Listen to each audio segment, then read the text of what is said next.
السلام علیکم۔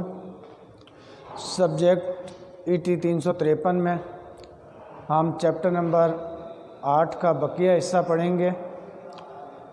بقیہ ٹاپک کے اندر ہمارا ٹیپ چینجر ہے۔ ٹیپ چینجر سوئچ کی تعریف سب سے پہلے آ جاتی ہے۔ ایسا سوئچ یا ایسا آلہ یا ایسی ڈیوائس جو مطلوبہ وولٹیج کو پورا کرنے کے لیے استعمال کیا جاتا ہو، یا پھر ٹیپ چینجر ایسا آلہ، ایسا سوئچ یا ایسی ڈیوائس جو لمحاتی وولٹیج کو آٹومیٹک طریقے سے پورا کرتا ہو تو یہ ٹیپ چینجر کہلاتا ہے۔ ٹیپ چینجر کی دو اقسام ہیں۔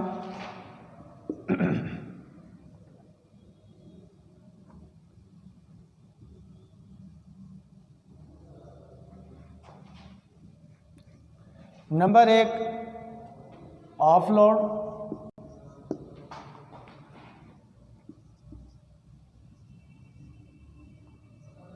Of load changer. Number 2 on load switch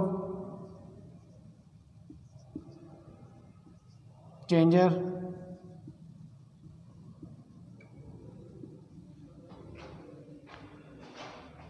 off load یا آن لوڈ چینجر میں کیا فرق ہے؟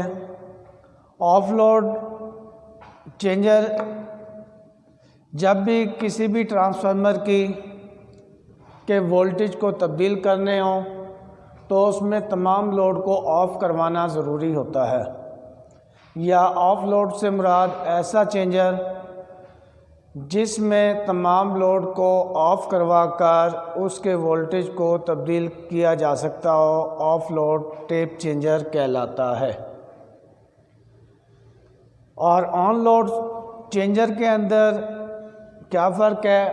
آن لوڈ چینجر میں یہ فرق ہے کہ ایسا سوئچ یا ایسا ٹیپ چینجر جس میں ٹیپنگ کو چینجنگ کے لیے لوڈ کو آف کروانے کی ضرورت نہیں ہوتی، بلکہ آن لوڈ کی صورت میں ہی ہم اس کی ٹیپنگ کو چینج کر سکتے ہیں۔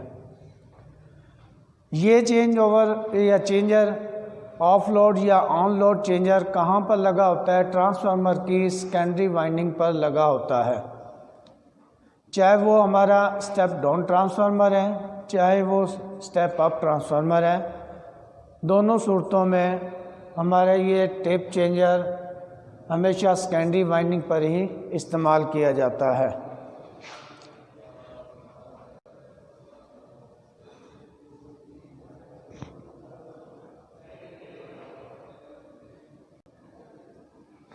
ٹیپ چینجر عام سا جس طرح ہم فین ریگولیٹر استعمال کرتے ہیں اسی طرح کا ایک سوئچ ہوتا ہے جس کے اندر گراری، یا جس طرح ہم اسٹیپلائزر یا ریگولیٹر استعمال کرتے ہیں اس کے اندر بھی ایک سوئچ لگا ہوتا ہے جس کے اندر یہ لگایا جاتا ہے سیکنڈری وائنڈنگ پر۔ مختلف ٹرانسفارمر کے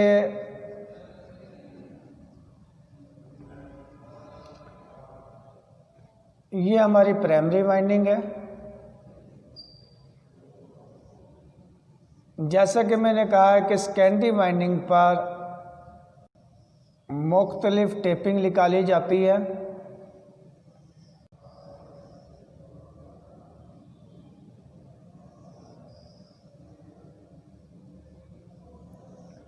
اور اس کے اوپر یہ ٹیپ چینجر لگا ہوتا ہے۔ اس کے اندر ایک راڈ جس میں مختلف پوائنٹس ہوتے ہیں، جیسا کہ یہ پوائنٹ اس کے ساتھ، یہ پوائنٹ اس کے ساتھ، یہ پوائنٹ اس کے ساتھ اور یہ اس کے ساتھ، اور اس کے اندر ایک راڈ جس کو ہم لیور کہتے ہیں، سٹیپ بائی سٹیپ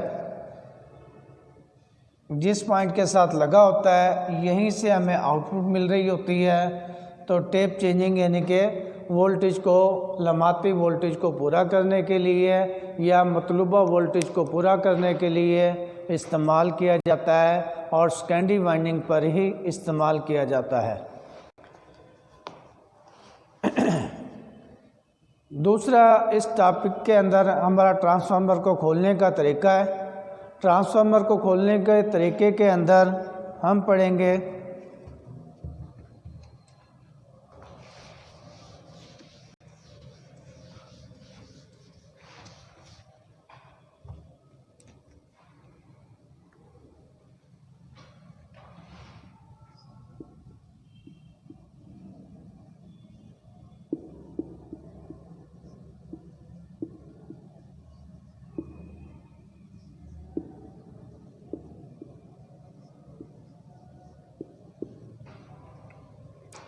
ٹرانسفارمر کے کھولنے کا طریقہ کتاب کے مطابق مقررہ وقتی ٹیسٹ اور معائنے کی غرض سے وائنڈنگ اور کور کو ٹینک سے باہر نکالا جائے، یعنی کہ جو ٹرانسفارمر ہمارا ہے اس کی جو کور ہے، اس کی وائنڈنگ ہے، ٹرانسفارمر ٹینک کے اندر رکھی ہوتی ہے اور آئل کے اندر ڈوبی ہوئی ہوتی ہے۔ سب سے پہلے تو ہم نے اس ٹرانسفارمر کو پول سے نیچے اتارنا ہے۔ نیچے اتارنے کے بعد اس کے نٹ بولٹ کو کھولنا ہے۔ نٹ بولٹ کو کھولنے کے بعد اس کی جو وائنڈنگ ہے آئل سے باہر نکالنی ہے، اور آئل سے باہر نکالنے کے بعد اس وائنڈنگ کو اسی ٹینک کے اوپر ترچھا رکھ دیتے ہیں تاکہ اس میں سے جو آئل ہے آہستہ آہستہ اس میں سے ختم ہو جائے، آئل خشک ہو جائے۔ اور خشک ہونے کے بعد سب سے پہلے جو ٹینک کی حالت دیکھی جاتی ہے، آیا کہ اس کی جو وائنڈنگ ہے کس وجہ سے ڈیمیج ہوئی ہے۔ آئل کی کمی کی وجہ سے اس کی وائنڈنگ ڈیمیج ہوئی ہے، یا آئل کے اندر کاربن آنے کی وجہ سے اس کی وائنڈنگ ڈیمیج ہوئی ہے، یا اس کے اندر کوئی نمی وغیرہ پہنچ گئی تھی جس کی وجہ سے اس کی وائنڈنگ ڈیمیج ہوئی ہے، یا پھر اس کے اوپر جو انسولیٹر لگے ہوئے ہیں انسولیٹر تو شارٹ نہیں ہو گئے، تو وہ حالت ہم نے دیکھنی ہوتی ہے۔ تو اس کے بعد ٹرانسفارمر کو کھولنے سے پہلے ان کی بیرونی سطح کو اچھی طرح صاف کیا جاتا ہے۔ اس مقصد کے لیے خشک کپڑا مفید ہے۔ انسولیٹر کے اوپر جمی ہوئی گرد صاف کی جائے۔ اگر انسولیٹر کے اوپر سیاہ دھبے موجود ہوں تو کپڑے کو آئل میں بھگو کر انسولیٹر کی صفائی کی جائے۔ اوپر والا ڈھکنا کھولنے سے پہلے اس کی بیرونی سطح کو اچھی طرح صاف کر لیا جائے۔ اب ٹرانسفارمر کو کھول دیں۔ اسے نمدار موسم میں نہیں کھولنا چاہیے، یعنی کہ نمی والے موسم میں یا بارش والے موسم میں ٹرانسفارمر کو کھولنا نہیں چاہیے۔ ہو سکتا ہے کہ اس کا آئل بھی صاف ہو، اور آئل صاف ہونے کی وجہ سے جو نمی وغیرہ ہے اس آئل میں داخل نہ ہو جائے، اس وجہ سے ہمیں نمی والے موسم میں اس ٹرانسفارمر کو کھولنا نہیں چاہیے۔ ٹرانسفارمر کو کھولنے کے بعد اس کی جو کور ہے اس کو علیحدہ کی جاتی ہے، اس کی وائنڈنگ سے اس کی وائنڈنگ کو ٹیسٹ کیا جاتا ہے۔ تو یہ اس کے کھولنے کا طریقہ کار بیان کیا ہے۔ پھر میں دوبارہ ایک دفعہ آپ لوگوں کو ریپیٹ کر دیتا ہوں۔ ٹرانسفارمر کا کھولنے کا طریقہ، ٹرانسفارمر کے اوپر جو گرد و غبار ہے پہلے اس کو گرد و غبار کو صاف کیا جاتا ہے، پھر نٹ بولٹ کو ٹائٹ کھولا جاتا ہے۔ نٹ بولٹ کو کھولنے سے پہلے اس کے اوپر لگے ہوئے انسولیٹر کے اوپر جو گرد و غبار ہے اس کو صاف کیا جاتا ہے، اور صاف کرنے کے بعد اس کے اندر جو وائنڈنگ ہے آئل کے اندر ڈوبی ہوئی ہے اس وائنڈنگ کو باہر نکال کر اسی ٹینک کے اوپر ترچھا رکھ دیا جاتا ہے تاکہ اس کے اندر سے آئل ختم ہو جائے، خشک ہو جائے۔ اور خشک ہونے کے بعد اس وائنڈنگ کو الگ کیا جاتا ہے کور سے، اور کور کے اندر جو لگی ہوئی نمی وغیرہ ہے یا زنگ وغیرہ ہے اس کو صاف کیا جاتا ہے۔ اس کے بعد ٹینک کی ویلڈنگ وغیرہ آ جاتی ہے۔ اگر ٹرانسفارمر کے اندر ہم نے پہلے بھی میں نے ابھی بیان کیا ہے کہ ہم نے پہلے یہ مشاہدہ بھی کرنا ہوتا ہے کہ آیا کہ اس کی وائنڈنگ آئل کی کمی کی وجہ سے خراب ہوئی ہے، یا آئل کے اندر کاربن آ گیا ہے اس کی وجہ سے خراب ہوئی ہے، یا آئل کے اندر نمی آ گئی ہے اس کی وجہ سے خراب ہوئی ہے۔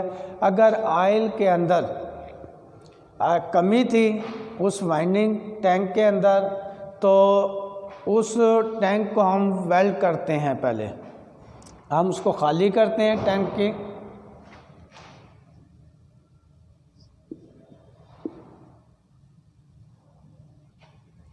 ٹینک کی ویلڈنگ ہے.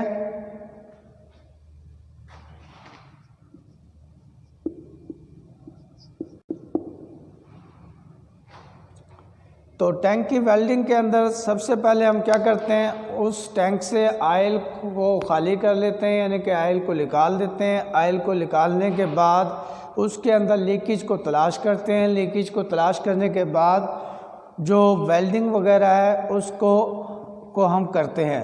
یعنی کہ ٹینک پر ویلڈنگ کا کام کرنے سے قبل اس میں تمام آئل باہر نکال لیں اور اس کا اوپر کاربن ڈائی آکسائڈ گیس بھر دیں. گیس ویلڈنگ قطعی ممنوع ہے، یعنی کہ اس کے اوپر جو گیس ویلڈنگ ہے اس کے اوپر گیس ویلڈنگ نہیں ہوتی، کیونکہ اس سے بہت زیادہ گرمی پیدا ہوتی ہے، جس سے ٹینک میں گیس پریشر بڑھنے سے آگ لگنے کا، ٹینک کے پھٹنے کا شدید خطرہ ہوتا ہے. پھر اس کے بعد دوسرا جو ہے کور کی مرمت ہے. اس کے اندر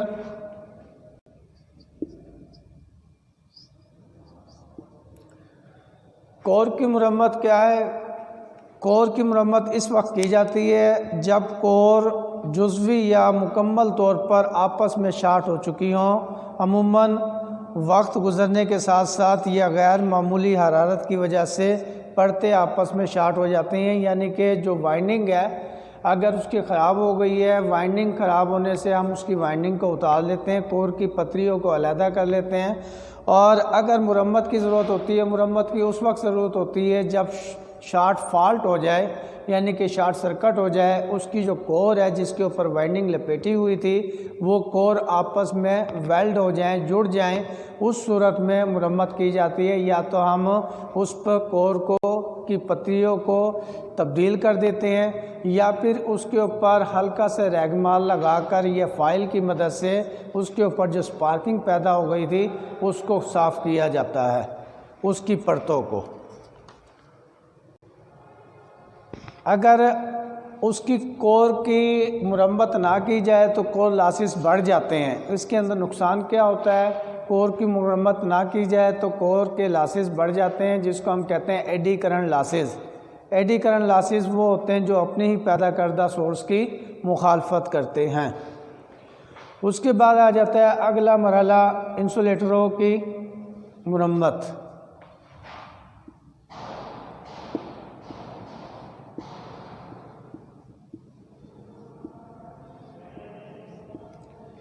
نمبر 3 پر ہے ہمارا انسولیٹروں کی مرمت. انسولیٹروں کی مرمت. انسولیٹر ہے کیا چیز؟ انسولیٹر ایسا آلہ یا ایسی ڈیوائس جو اپنے اندر سے کرنٹ کو نہ گزرنے دے یا کرنٹ کے درمیان میں مزاحمت بہت زیادہ پیدا کرے تو انسولیٹر کہلاتے ہیں. انسولیٹر ہمیشہ چینی کے بنے ہوتے ہیں، یعنی کہ پورسلین کے بنے ہوتے ہیں، اور پورسلین ایسا انسولیٹر ہے جو موسمی اثرات سے محفوظ رہتا ہے. تو اس کی مرمت کے اندر جو چیزیں آتی ہیں، چینی مٹی کے جو انسولیٹر کا ٹوٹ جانا آپس میں، یعنی کہ جب ہم اس ٹرانسفارمر کو اتارتے ہیں یا اس کے اوپر کوئی ایسی ضرب یا مکینیکل ضرب لگتی ہے جس کی وجہ سے چینی مٹی کا جو انسولیٹر ہے اکثر یہ ٹوٹ جاتے ہیں، اس میں دراڑ پڑ جاتی ہے یا زیادہ کرنٹ گزرنے کی صورت میں ایک شارٹ فالٹ پیدا ہوتا ہے جس کی وجہ سے ایک دھماکہ سا اٹھتا ہے جو کہ انسولیٹر کے ٹوٹنے کا خدشہ ہوتا ہے. تو اس وجہ سے بھی یہ انسولیٹر ٹوٹ سکتے ہیں، یا پھر ڈھیلے جوڑے آئل کی لیکیج کی وجہ سے، یعنی کہ جو ہم نے انسولیٹر لگائیں اس میں جو انسولیٹر ہیں وہ لوز ہو جاتے ہیں. لوز ہونے کی وجہ سے اس کے اندر لیکیج پیدا ہو جاتی ہے، ایک سپارک پیدا ہوتا ہے جس کی وجہ سے یہ ٹوٹ سکتے ہیں. یا پھر انسولیٹروں کے اوپر گرد و غبار بہت زیادہ پیدا ہو جاتی ہے یا آئل پڑنے کی وجہ سے گرد و غبار اس پر آ جاتی ہے جو کہ ایک کنڈکٹر کا کام کرتی ہے، تو اس کو ہم صاف کر دیتے ہیں، تو یہ مرمت کے زمرے میں آتا ہے۔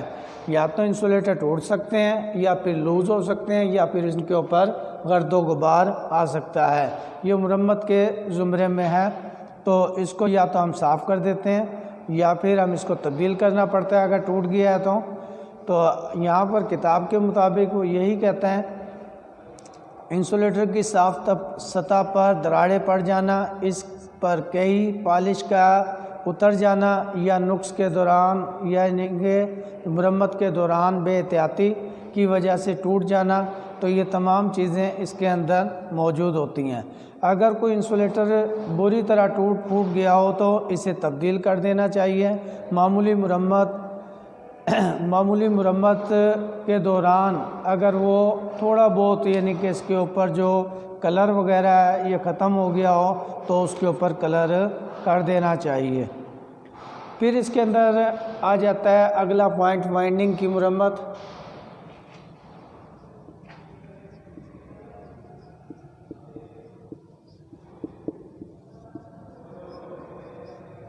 ٹرانسفارمر کی وائنڈنگ کی مرمت کے اندر اکثر جو ٹرانسفارمر ہیں اس میں اوپن سرکٹ واقع ہوتا ہے یا شارٹ سرکٹ کی صورت میں دونوں وائنڈنگ آپس میں ڈیمیج ہو جاتی ہیں، ان کو ہم دوبارہ یعنی کہ ریوائنڈ کرتے ہیں، یا اوپن سرکٹ ہو گیا ہے تو اس کو ہم سرکٹ کو ٹریس کر کے دوبارہ جوڑ دیتے ہیں۔ اور اس کے علاوہ غیر معمولی حرارت کی صورت میں بھی وائنڈنگ اوپن ہو جاتی ہے، اگر صحیح کوالٹی کی انسولیشن استعمال نہ کی جائے تو وہ وقت سے پہلے ہی خراب ہو جائے گی۔ انسولیشن کی غیر مساوی تقسیم یعنی کہ انسولیشن اس کے اوپر اچھی نہ چڑھی ہو تو پھر بھی ٹرانسفارمر کی وائنڈنگ خراب ہو سکتی ہے۔ ٹرانسفارمر کی وائنڈنگ کو چیک کرنے کے لیے ملٹی میٹر یا سیریز ٹیسٹ لیمپ ہم استعمال کرتے ہیں کنٹینیوٹی کے لیے۔ تو ٹرانسفارمر کی وائنڈنگ کے اندر جو فالٹ پیدا ہوتے ہیں وہ فالٹ پچھلی مرتبہ بھی میں نے بتائے تھے، اوپن سرکٹ بھی ہو سکتا ہے، شارٹ سرکٹ بھی ہو سکتا ہے، لیکیج بھی ہو سکتی ہے اس میں، تو یہ تمام جو وائنڈنگ کے مرمت کے زمرے میں آتا ہے۔ اوپن ہے تو وائنڈنگ کو درست کر دیں گے، شارٹ ہو گیا ہے تو وائنڈنگ کو تبدیل کر دیں گے، لیکیج ہو گیا تو اس کی انسولیشن کی پیپر کو دوبارہ لگا دیں گے۔ تو یہ جو ہے نا ٹرانسفارمر کی وائنڈنگ کی مرمت کے زمرے میں آتا ہے۔ اس سے جو اگلا پوائنٹ ہے پانی کے پائپوں کی صفائی، نمبر 5 پر ہے۔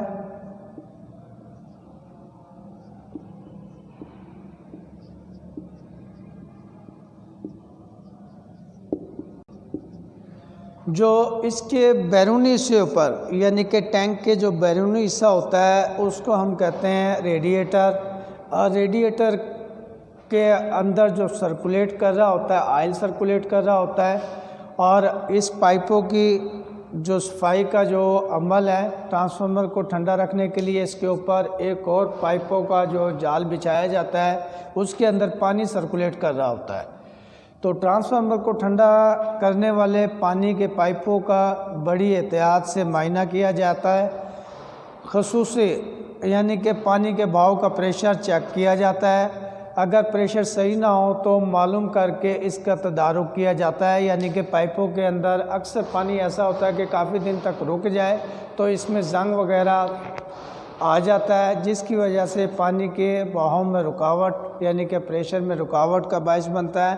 تو اس کے اندر جب ٹرانسفارمر کو کھولا جاتا ہے تو ان کے پائپوں کی صفائی بھی لازمی طور پر کی جاتی ہے، اور پانی کو گزار کر پریشر کے ساتھ اس میں جو گرد و غبار ہوتی ہے، جو اس کے اندر کچرا وغیرہ ہوتا ہے، کاربن آ جاتا ہے، زنگ لگا ہوا ہوتا ہے، اس کو صاف کیا جاتا ہے۔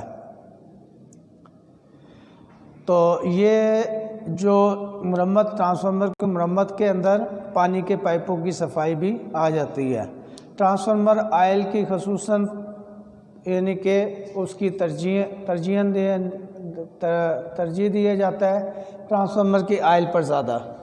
یعنی کہ ٹرانسفارمر کے اندر جو آئل ہوتا ہے اس پر زیادہ توجہ ہوتی ہے، آئلس کے اندر نمی نہ ہو، آئل کے اندر آئل پتلا ہو، گاڑھا نہ ہو، یعنی کہ کاربن نہ ہو اس کے اندر، یہ ان چیزوں کا بھی خیال کیا جاتا ہے، اور آئل کے اندر پانی وغیرہ شامل نہ ہو۔